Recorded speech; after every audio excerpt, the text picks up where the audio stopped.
তৰফৰ পৰা আমাৰ বিদ্যালয়বিলাকৰ অসমৰ সকলোতে ভাষা উৎসৱ আমি উদযাপন কৰি আহিছোঁ আৰু এই ভাষা উৎসৱৰ লগত আমি সংগতি ৰাখি আমাৰ স্কুলত তোমালোকক মই উড়িয়া ভাষাৰ গান শিকাইছোঁ। অসমীয়া ভাষাৰ লিপি, বেংগলী ভাষাৰ লিপি আৰু উড়িয়া ভাষাৰ লিপি প্ৰায় একে হয়।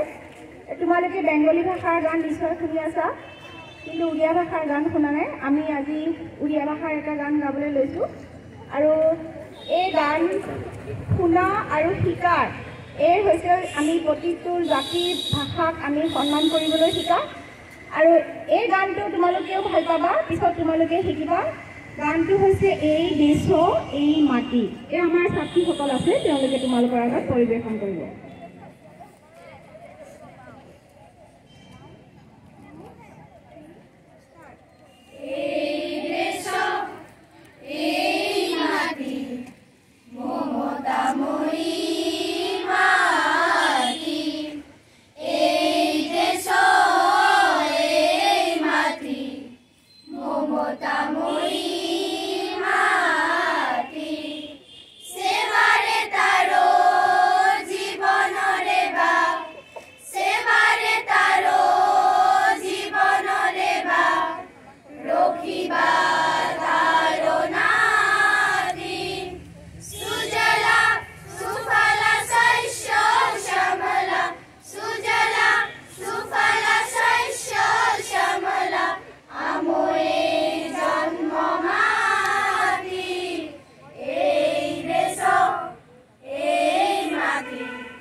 মমতা মই